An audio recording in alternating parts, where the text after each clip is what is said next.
this next session, you'll see 93-year-old yacht designer Dick Carter being interviewed by Planet Sail's Matthew Sheahan. If you enjoy the session, take a selfie and share your digital festival experience on our Facebook, Twitter or Instagram accounts to encourage your friends to join in too. So now, please give a virtual welcome to Dick Carter. Yacht designer Dick Carter made an impact on the scene right from the start. In 1965, he won the Fastnet Race at his first attempt on his first design, a 34-footer called Rabbit. As he describes in his book, the Isle of Wight became a central part of his life and his career. He won the Fastnet again in 1969 aboard another of his designs, Red Rooster, and from there his career was launched. And over the next decade, his boats became very successful indeed throughout Europe. I spoke to him at his home in the States, and I started by asking him what had brought him originally across to this side of the Atlantic. It was a slow process because my brother John, when he was at prep school actually, but he was 4 years older than myself, he had discovered the books by Uffa Fox. And those books not only had a major impact with my older brother, but also myself. And because my brother really became my early teacher of sailing and so on in the Arrowhead. And but it was the Uffa Fox books and the whole romance of the International 14, the Prince of Wales Cup. I mean, and the center of all that was its cows. So early on, my dream in racing was to sail dinghies in England. And when I was in the service, 1940s, 1943, I think, yeah, it was the 1943 year I was stationed in Germany. And one day I said to myself, I'm getting near the end of my tour. If I'm to race dinghies in England, now is the time. And I selected the Firefly dinghy as the most appropriate boat. And to make a long story short, I bought a Firefly dinghy, had it delivered to the Hailing Islands Sailing Club, where the single-handed racing or championship was going to be held. I was not interested at all in the single-handed racing because I had the wrong weight. I was a lightweight, and therefore the Firefly dinghy, a 12-footer, and incidentally designed by Uffa Fox. And Uffa Fox, of course, was my hero.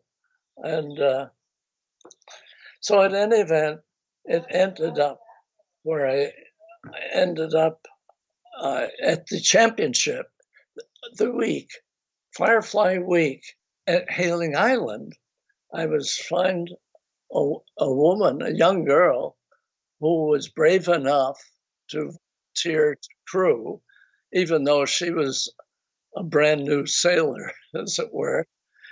And there was a guy who ran a garage who volunteered a trailer. And he said, when you come over in your car, have a steel plate attached to the chassis on the end of the car, and I can connect a ball joint. And it all worked. And so it was racing in a fleet of 90 boats. And I'd never, ever, well, in the first race, I got a 10th. And I didn't know what to feel about a 10th. I'd never placed so low. But then I thought about it, and I thought, yeah, but I've never beaten 80 boats before either. So, at any event, I ended up in third place, and I was really disappointed at that because halfway through, the organizers said, we're going to have a throwout. Worst race goes out the window. And that to me was very unsettling because I didn't know how I stood, and more importantly, how the competition stood. And if they'd counted all the races, I would have won the thing. But I threw out the 10th in order to go to 9th, whereas the guy who won threw out a 23rd. But in any event, it was a fantastic experience, and my dream came true. So what about going to, I mean, that's fantastic. I can visualize that as well, knowing Chichester Harbour pretty well and that whole area pretty well. But what was it like? Tell me about your first experience in Cowes then, because you said that this was Mecca for you. This is the place that you most wanted to go. How did you get to Cowes, and why were you there? How did it feel?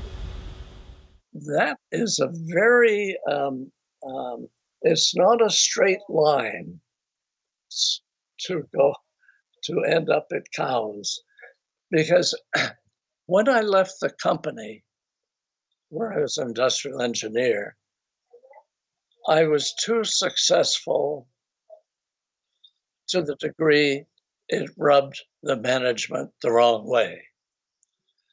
So I left. And then it was a question kind of what to do next. And there was an interim where I was living in Cambridge at the time, heavily involved in music, art, research in the university library. I took a course in Greek because I wanted to translate a Greek poem written way back when. It was a kind of interim period in my life. But after 5 years, I thought, gosh, I'd like to get back on the water, because during the period when I was industrial engineer, I was racing fireflies and was successful to the point, I don't want to say where it got boring, but there was an absence of challenge. It was repetition. And but in any event, after 5 years of no connection with the water, I said it'd be nice to get back on the water and do a bit of cruising and so on. And I ended up buying this 32-footer called a Medalist. It was designed by Bill Tripp in New York. I would say primarily for sailing in Long Island Sound. It really wasn't designed for offshore sailing, but it was a cruising boat, and that's what I was looking for. And of course, as I like to say, that racing a sailboat is a little bit like malaria. You never get rid of it. And of course, next thing I knew, I was racing my cruising boat. And it culminated after some cruising down in the Bahamas. I arrived at New York in time for the annual off-soundings. No, Block Island race. And this was going to be my first serious race. And boy, we were loaded with talent because I had 4 really good, outstanding dinghy sailors. But my real prize recruit was a fellow by the name of Zenas Bliss. As God, I love that name. And that family did too, because his father was called Zenas Bliss and was navigator on Ranger, the Vanderbilt's America's Cup boat that was so successful prior to the war, World War II. And then event, to make a long story short, because I won't describe the race, but we ended up winning the thing. And I was quite pleased because we were the first, as I like to call it, the first foreign boat to win. Because the race was all on Long Island Sound, all New Yorkers, Connecticut people. And I was from Marblehead. And so I was the first foreigner to win the race. And actually, through luck and so on, we won by a big margin. Now, the next step in all of that was a letter that I received a couple of weeks later from a Frenchman who owned a sister ship to my boat. The boat I had, the Medalist, was designed by Bill Tripp, but it was built in Holland by Dolph LeComte. And this Frenchman, who happened to be a scientist in hydrographics, I never really spent enough time with him to ask what the heck he did. But his letter was all about, he thought it would be an interesting experiment if I raced his boat and skippered his boat at the upcoming Fastnet Race. And this was in 1962. So it was aiming at the 1963 Fastnet. Well, my reaction was, this was too much. I mean, I would never loan my boat to somebody I didn't know. But in any event, long story short, I recruited 2 Americans, one of whom persuaded me to do this crazy thing. His name, oh God, Vin Brandt, is a real outdoorsman. He was studying at Harvard, lived in the same apartment building. And where I expressed doubt to him about this unusual, highly unusual invitation, he said, "You were crazy not to do it. This is a chance of a lifetime. And besides," he said, "I would like to go with you. And I have a good friend I know would also love to go, and he's an outstanding offshore sailor." So we went. The morning of the start, I could not believe it. And it was blowing full gale. And I thought, good grief. I mean, in the States, at a skipper's meeting and so on, they would announce it's blowing a full gale, and we've decided to postpone the start for one day, as the weather people assure us that it'll be nice weather. Well, at Cowes of the Royal Ocean Racing Club, I don't know where any RORC administrators were located. It was just more the feeling, we're going to fire some guns around 2:00 in the afternoon. And if you're crazy enough to want to do this 600-miler, feel free. And And that's how, that was the start of getting hooked. But it was the finish, when coming in past the Lizard with roughly 40 miles to the finish. We passed the Lizard around midnight when the storm came in. And it was one of the most difficult, because I steered the whole 4 hours to the finish. And it was the most demanding physical effort and concentration. And it's the concentration that really tires you out.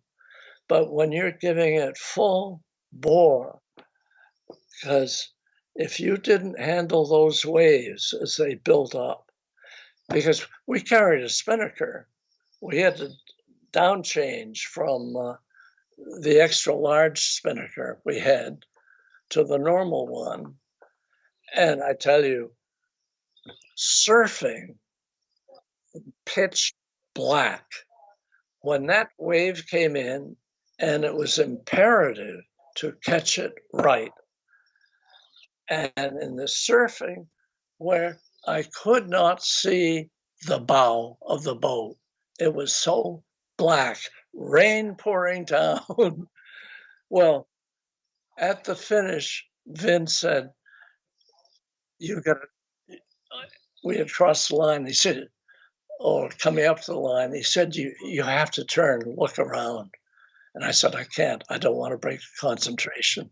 He said, you must.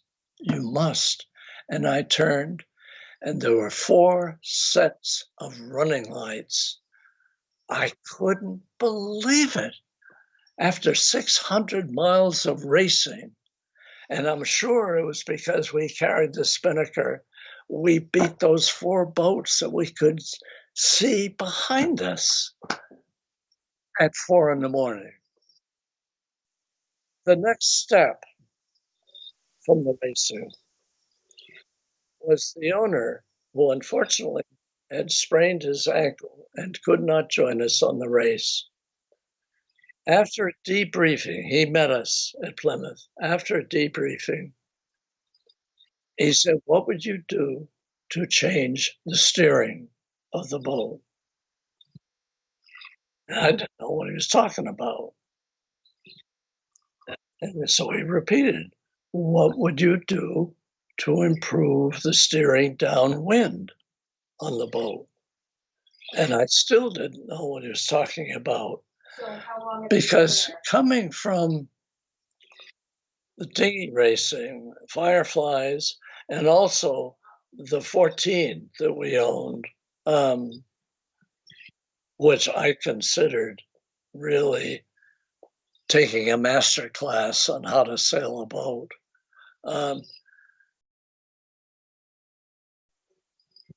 The boat Alarm that was so successful in 1936, I think it was, winning the Prince of Wales Trophy. All these boats had fixed steering.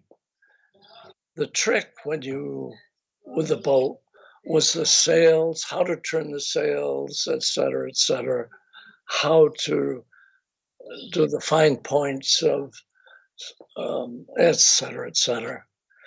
And the notion that you could change the underbody was totally foreign to me. At any event, he was a good salesman, and he sold me on the idea of doing a joint design of a new boat for the 1965 Fastnet Race.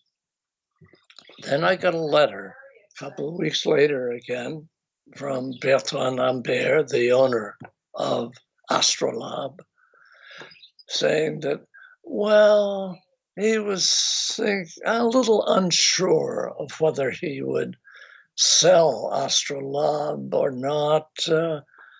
He was maybe looking at other boats.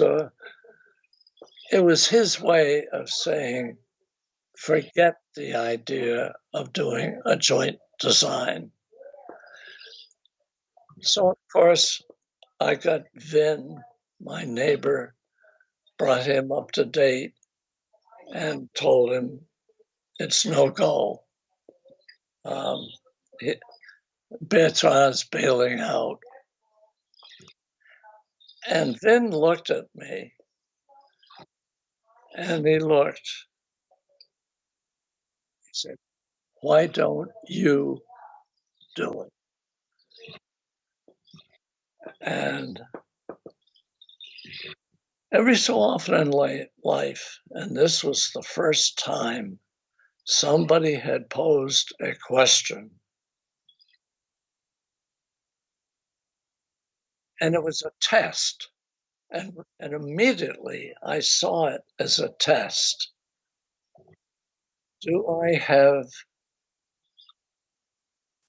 how do I put it, the courage, the craziness, the stamina, the skill to do such a thing?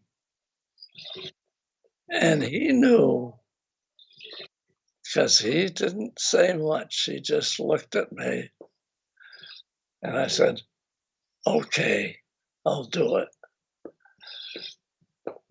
And that was what led to the design of a boat that I was to call Rabbit. So you talked about cows and the Fastnet Race, but how special is cows to you, and what were you feeling when you first went there? Not so much the racing, but when you went to cows and it was home of Uffa Fox, it's sort of somewhere that you'd looked at as a kid. The sailing of and books of Uffa Fox set the whole stage. And of course, I learned that the Solent was the center of racing. And if you came in with a new design, and I was not thinking about myself, if you did not succeed in the racing at the Solent, you were not good as a designer. And I might add, a sailor. I should say racer kind of thing. So I knew through the Uffa Fox books that cows was the center. And so to experience it, and it was really with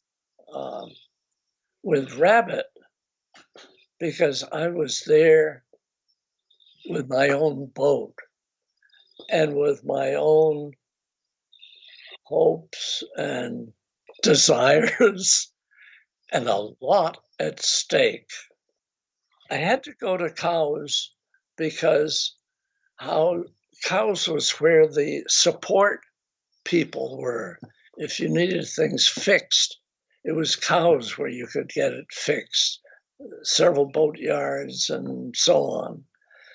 And to arrive at cows 2 weeks before the start, and I tell you, the Beacon fortunately took a photograph that showed Rabbit in the nearest lineup. And I mean, I love that photograph because the trots no longer exist. And it was a community of sharing space, and it was magic. And just to reinforce it all, in the photograph that Beacon took on the upper right-hand corner, one can see the bow of the HMS Britannia. And that was where Prince Philip, who happened to be Commodore of the Royal Yacht Squadron at the time, would would spend his after hours. How influential was the UK in the 60s in influencing yacht design around the world and yacht racing around the world? Most of the boats at that time, and it's so hard to believe because those boats no longer exist, except for a few rare exceptions. The boats were awful. They were narrow, they were deep, they were unpleasant to sail, and they were difficult to sail. And to go cruising in them took moral courage. They were awful. And one of the things about the medalists, and I was so indebted to Bill Tripp for this, he understood the whole idea of open space. He was a big man. Freeboards, beam in particular. And if I can say it in a few words, I showed how a beamy boat built out of steel could have an interior that was unbelievable. And as one competitor put it, coming in after a race, because he had come from a light displacement, lightish, narrowish boat. He couldn't believe it. When he came out from below, all he said was, "What a ballroom." And that started, in my mind, it was the start of wholesome designs for cruisers. What's the boat that you're most proud of that you designed? Well, it had to be Rabbit, because just recently I discovered 32 pages of analysis that I did for Rabbit. I first had to have a concept, and my concept was simple. And I took the 1963 Fastnet Race as the model. And I asked myself the question, how would you describe the 1963 Fastnet? Well, we started in a gale and we finished at night in a storm. But if you analyze it, basically the time in the gale and the time in the storm represented a touch over 6% of total time. So what are you going to do? You're going to design a boat for the 6%, or are you going to design a boat for the 94%? So the key to the design of Rabbit was, and it was the top page of my 32 pages of analyses. And the title was Sail Area to Wetted Surface. And I had reconstructed, because you have to remember at this time, nobody published lines. They were all this inner sanctum of this magic or whatever. And I had the totally opposite view. I wanted to show that one could have a healthy, airy, comfortable cruising boat that could also win races. So this was the background. And I tell you, the first start I had with Rabbit was the North Sea race. And when the 10-minute gun went, my heart the tempo began to increase. And I said, in 10 minutes, you're going to learn whether you have a dog or not. The Golden Age of Offshore Racing, it's a beautiful book. It's a big book as well. I mean, it's very, very detailed with some amazing pictures and the rest of it. What was the process like writing the book? Because that is quite a serious undertaking. People have asked me what have been kind of major challenges. And I said, there were two. One was the question of why don't you design a boat to win the Fastnet race?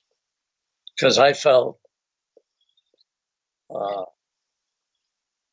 we placed fifth with Astrolabe, and I knew the big mistake we had made. The second challenge, I was so far removed from the sailing scene because it got really unpleasant politically. And the great achievement of the IOR was pulling in the Australians, New Zealanders, South Africans, Hong Kong. It was truly international. But it went political, and the boats more and more, I felt, I admit the challenges. There was nothing else to prove in life. And I did not like the way the design trends were going and the whole professionalism of the sport and so on. So when I left, it was total stop. And then I bought a house in England, which I normally don't talk about, but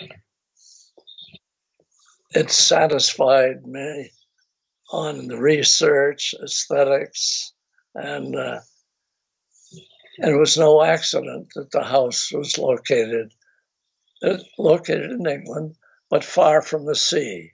I did a total change of my life. However, time goes by.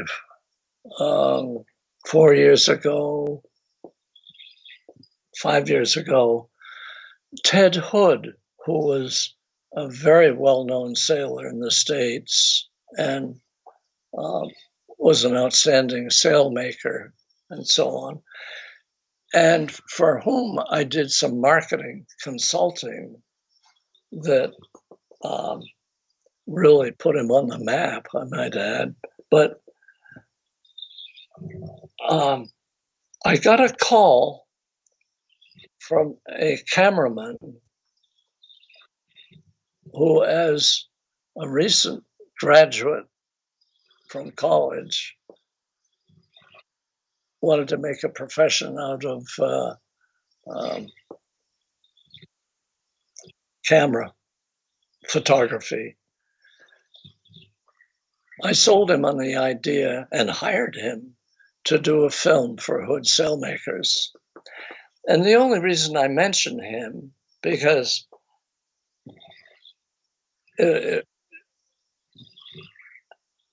many years later, out of the blue, I got a phone call from this photographer who was in New York, and he mentioned that Ted Hood had died and that there was a memorial service coming up in a couple of weeks. And I had no idea that Ted Hood had died.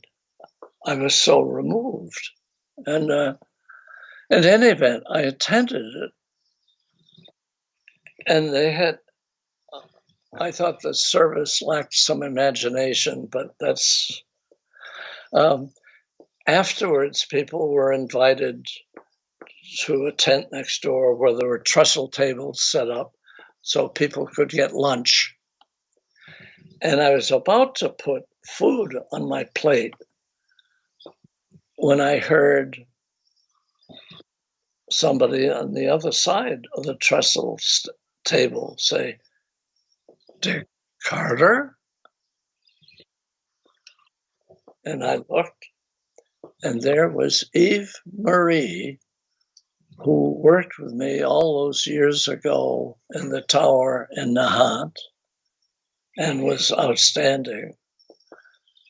And he came around and he was shaking. He said, I've got to take a photograph. And he thought I had died 5 years ago. And to make a long story short, he came up, he visited, because I was living in Cape Cod at the time, and he was living in Newport, and had been successful as a designer. All the guys who worked for me turned out to be successful. That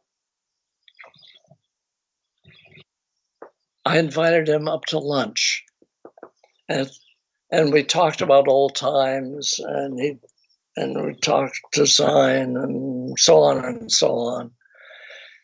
And as he was heading out the door, he had one foot outside. He said, "You should write a book." And I said, "Oh God." There it was. It's exactly the same as "You should design a boat." How long did it take? How long did it take to write the book?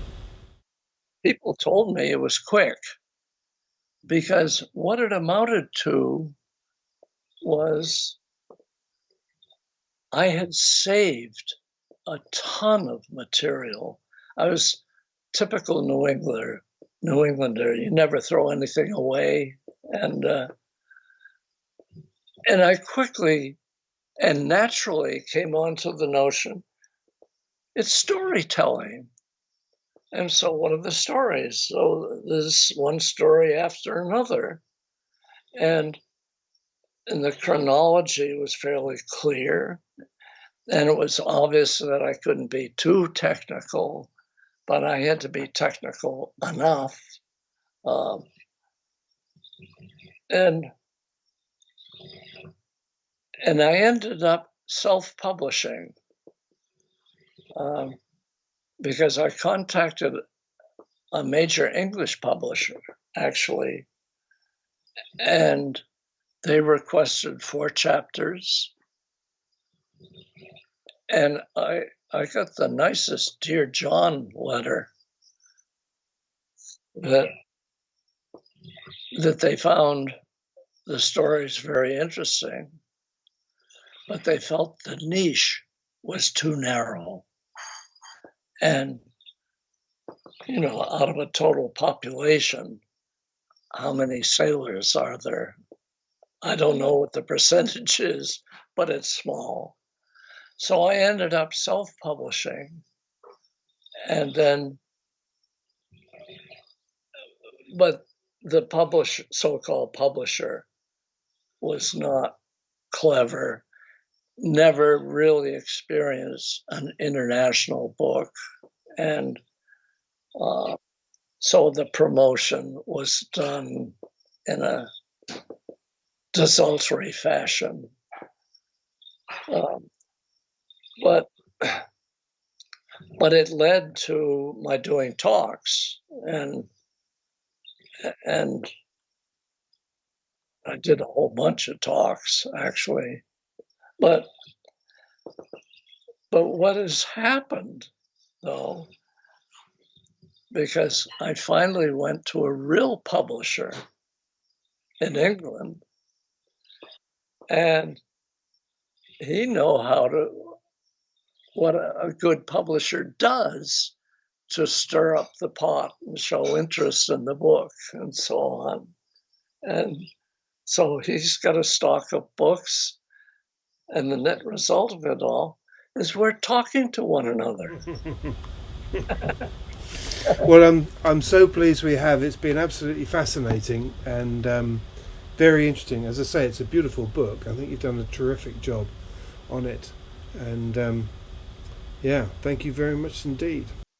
Well, Matt, I tell you, I love it when somebody asks me questions, because it really was a wonderful time of my life when, and it was innovation, and it was the excitement of innovation.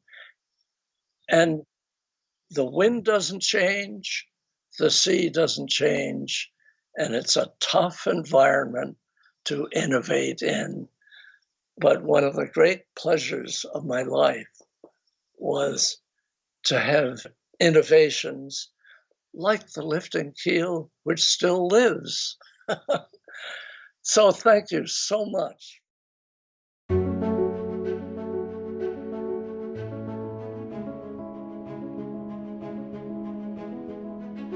Thank you very much for participating in the Isle of Wight Literary Festival. If you've enjoyed this presentation, please consider making a donation. Follow the Donate Now button from the homepage of our website. You can also benefit from great discounts by ordering via Blackwells Bookshop from our homepage. We'd like to thank the loyal sponsors and supporters who've sustained the Isle of Wight Literary Festival over the past years. Without their financial contribution, it will be difficult to attract the many wonderful speakers we've hosted, while keeping ticket prices down. This year, their support has enabled us to provide the digital festival free of charge.